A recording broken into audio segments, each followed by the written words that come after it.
আপনি কি একজন সফল লেখক হতে চান? কিংবা আপনার বিক্রিত বই জানি মানুষও কিনে এবং আপনি সেই বই থেকে অর্থ উপার্জন করতে চান। কিন্তু আপনি জানেন না কিভাবে লেখালেখি শুরু করতে হয়? আপনি লেখালেখি অভ্যস্ত না, বাট আপনি একজন সফল লেখক হতে চান। যদি আসলেই হতে চান তাহলে আজকের ভিডিওটি আপনার জন্য। কারণ আজকের এই ভিডিওতে আমি এরকম এক বিষয় নিয়ে আলোচনা করব, একটা গুরুত্বপূর্ণ বই নিয়ে আলোচনা করব। হল এলরটের লেখা দ্য মিরাকেল মর্নিং। এই বইটা পড়ার মাধ্যমে আপনি জানতে পারবেন কিভাবে আপনি সফল লেখক হতে পারবেন, কিভাবে আপনি লেখালেখি শুরু করতে পারবেন, কিভাবে আপনি আপনার নিজের বই লিখে বিক্রি করে সেটা বেস্ট সেলারে রূপান্তর করতে পারবেন। তো চলুন কথা না বাড়িয়ে শুরু করা যাক। প্রথম একটা কথা বলে দিই যে যখন আমি বইটা পড়া শুরু করি দ্য মিরাক্কেল মর্নিং, আপনি যখন বইটার নাম শুনবেন দ্য মিরাক্কেল মর্নিং, অর্থাৎ সকালে কোনো একটা কিছু মিরাক্কেল ঘটবে আপনার সাথে। টু বি অনেস্ট, আমি সেই শখে বা সেই বিষয়টা নিয়েই বইটা পড়া শুরু করি। কিন্তু শুরুতেও মিরাক্কেল মর্নিং, সকালে আমাদের কেন ওঠা উচিত, সকালে উঠলে আমাদের কী কী উপকার হবে এবং কিভাবে আমাদের সকালের সময়টাকে এফেক্টিভভাবে কাজে লাগাতে পারবো, ইত্যাদি ইত্যাদি বিষয় নিয়ে বইয়ের শুরুতে বলছে। কিন্তু কয়েক পেজ বা এক অধ্যায় শেষে লেখক বইটাকে অন্যদিকে মোড় নেয়। সে এদিকে মোড় নেয় যে সকালবেলা আমাদের যে সময়টাকে এফেক্টিভভাবে কাজে লাগাবো তার মধ্যে আমাদের লেখালেখি করাটা উচিত। এবং লেখালেখি থেকে সে শুরু করে আমাদের লেখক বানিয়ে ফেললো এবং আমাদের নিজের বই লেখা লিখতে অনুপ্রাণিত করলো। আমরা সেখান থেকে সেই বই থেকে অর্থ উপার্জন কীভাবে করব সেদিকেও আমাদেরকে নিয়ে গেল লেখক হল এলরট। এবং এই বইয়ের মোস্ট ইম্পর্টেন্ট পার্ট হলো এটাই যে একটা 100-150 টাকা দামে বই কিনে আপনি নিজের জীবনে লেখালেখি করতে চান কিন্তু জানেন না কিন্তু কিভাবে শুরু করবেন, এই বইটা পড়ার মাধ্যমে আপনি তা অবশ্যই জানতে পারবেন। আমি আপনাকে যা শর্ট ব্রিফ দেব, কারণ একটা ভিডিওতে মূল বই পড়ে আসলে শেষ করা সম্ভব না। আমি যে ভিডিওগুলো বানানো হয় সেই বই থেকে বইয়ের যে কনসেপ্টগুলো তুলে ধরে হয়, আমি আপনাদেরকে সবসময় অনুপ্রাণিত করি আপনাদের বই পড়া উচিত, যাতে আপনার নলেজটা বাড়ে, আপনার সেই জ্ঞানগুলো আপনার বাস্তব জীবনে প্রয়োগ করে নিজেকে ইনফ্লুয়েন্স করতে পারেন। তো চলুন শুরু করা যায়। আমি বেশ কিছু কোটেশন করছি শুরুর দিকটা, যে কোটেশনগুলো মোস্ট ইম্পর্টেন্ট যেটা আমার কাছে মনে হয়েছে এবং যেটা আসলে আপনার পরবর্তী যখন আমি বইটা খুলবো, আমি খুলে যখন বইটা সুন্দরভাবে পড়তে পারি।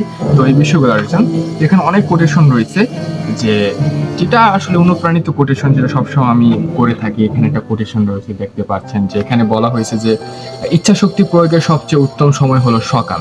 আমি শুরুতেই বলছি দ্য মিরাক্কেল মর্নিং, তারা শুরুতে সকাল কি বলছে, সকালটা বেস্ট সময়, কারণ সকালে আবহাওয়া ঠান্ডা থাকে, তখন মানুষের যে সমাগম থাকে না বা হইচই নয়েজ বিষয়টা থাকে না। যত দ্রুত ওঠা যায়, 4টা বাজে বা 5টা বাজে, মুসলিম হয়ে থাকেন ফজরের নামাজের সময় উঠছেন, তাহলে খুব ভালো হয় সেই সময়টা। এবং সকালের আবহাওয়াটা একটা মানুষের নেওয়া উচিত, যেটা সায়েন্টিফিক প্রমাণিত। তাহলে নিলে আপনার যে শরীরের যে গ্লেজ সেটা অনেকটা বৃদ্ধি পেয়ে যায়। তো এটা হলো মূল বিষয়টা। সকালে উপকারিতা আমরা সকলে জানি, বইটা সেভাবে উল্লেখ করছে সকালে আমাদের কেন ঘুম থেকে উচিত। আমি এই মূল পার্টটা নিয়ে আলোচনা করব বইটার, যে বইয়ের লেখক হয়েছে যে আমাদের যদি ধরেন আপনি জীবনে কোনো কিছু লেখেনি নাই, আপনার মাথায় লেখালেখির চিন্তা ভাবনা আসলে কিন্তু আপনি লিখতে চান, এখন আপনি কিভাবে বিষয়টা শুরু করবেন? লেখক বলছে যে আপনার যা মনে আছে শুরুর দিকতে আপনি একটা বিষয়ে শর্ট প্যারাগ্রাফ লিখতে পারেন, আপনি 1 পৃষ্ঠার লিখতে পারেন, 1 শব্দের লিখতে পারেন, একটা সেন্টেন্স লিখতে পারেন, একটা বাক্যে লিখতে পারেন। যদি আপনি শুরুতে কিছুই না জানেন, আপনি এইভাবে শুরু করেন। আর সবচেয়ে মোস্ট ইম্পর্টেন্ট সেটা হলো আপনি প্রতিদিন একদিনে আপনি 10 পৃষ্ঠার লিখলে কিন্তু আগামী 1 সপ্তাহে আপনি আর কিছুই লিখলেন না, তাহলে সেটা আপনার জন্য ভয়ঙ্কর হবে, কারণ আপনি কোনোদিনই আপনি ভালো লেখক হতে পারবেন না। এর অর্থ হলো আপনি রেগুলার না।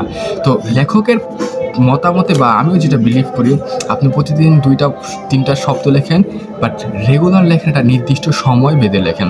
লেখক কেউ বলছেন, বিশ্বের বড় বড় লেখকদের উদাহরণ দিচ্ছে, কেউ এই সকালে লিখতে ভালোবাসে, কেউ দুপুরে লিখতে ভালোবাসে, কেউ সন্ধ্যায় লিখতে ভালোবাসে, আবার কেউ রাত্রে লিখতে ভালোবাসে। কিন্তু লেখক ব্যক্তিগতভাবে প্রেফার করেছে যে সকালে লেখালেখিটা, কারণ সকালে লেখালেখি আপনার মাইন্ড পুরোপুরিভাবে ফ্রেশ থাকবে, আপনি ভালো একটা প্রোডাক্টিভিটি নিয়ে কাজ করতে পারবেন।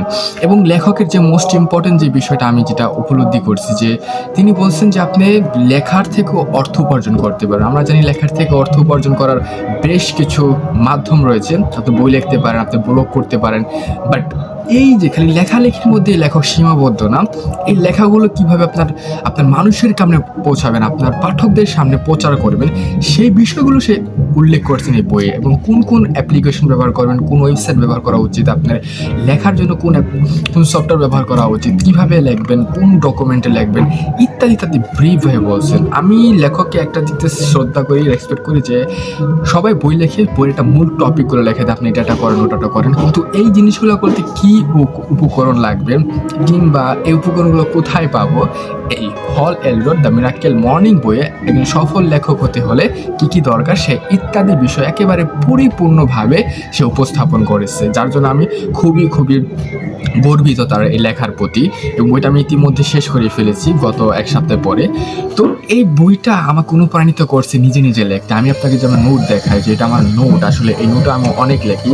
তো বেশ এখানে দেখবেন যে যা লেখাগুলো রয়েছে সব এখানে আমার লেখালেখি রয়েছে। তো মোস্ট অফ দ্য থিংস আমি এখানে প্রতিদিনই লেখালেখি করি, দেখতে পাচ্ছেন এখানে যে মোস্ট অফ দ্য থিংস প্রতিদিনই লেখালেখি হয়ে থাকে। তো এই বই যখন পড়া শুরু করেছি তখন থেকে আমার লেখালেখিটা শুরু হয়েছে। তো তখন থেকে আমি মূলত অনুপ্রাণিত পেয়েছি এই লেখালেখির বিষয়টা সম্পর্কে। তো বই সম্পর্কে আমি আর ব্রিফ যাব না, আর বেশি কিছু বলবো না, কারণ মূল বিষয়গুলো আমি ইতিমধ্যে উপস্থাপন করে ফেলেছি। এবং মোস্ট কনক্লুশন একটাই দেবো বইটা সম্পর্কে, যদি আদৌ আপনি একজন লেখক হতে চান, লেখালেখি করলে অবশ্যই মানুষের চিন্তাভাবনা সৃজনশীলতা সঠিকভাবে তুলে ধরা যায়, আপনার চিন্তাভাবনা গোছানো হয়ে যাবে এবং আপনাকে এটা অনেক অনুপ্রাণিত করবে আপনার ভবিষ্যতেও ভালো কিছু করতে। একজন স্টুডেন্ট হিসেবেও আমরা অনেকে লেখালেখি পারি না, ভালো লিখতে পারি না, যার ফলে আপনি লেখালেখি যদি করেন প্রতিদিন আপনার পরীক্ষাও আপনার ভালো লেখা হবে, এটা অবশ্যই আমি গ্যারান্টি দিতে পারি। তো আশা করি আপনার আজকের এই ভিডিওটা দ্য মিরাক্কেল মর্নিং আপনাকে অনেক সহযোগিতা করবে আপনার লেখালেখি উন্নত করতে, এবং আপনার সকালটা শুরু হোক ভালো, কারণ সকাল শুরু হলে বা দিনটা শুরু যদি ভালো হয় আপনার পুরো দিনটাও ভালো যাবে। তো আজকের এই বুক রিভিউ এই পর্যন্তই। আশা করি আপনাকে অনেক সহযোগিতা করছে দ্য মিরাক্কেল মর্নিং বইটি। তো যে কোনো জায়গা থেকে আপনি কিনতে পারেন বইটা, রকমারি আছে, বিভিন্ন জায়গা রয়েছে, আপনি কিনে দ্রুত এই বইটা পড়া উচিত, কারণ আপনি যদি আসলে একজন সফল লেখক হতে চান।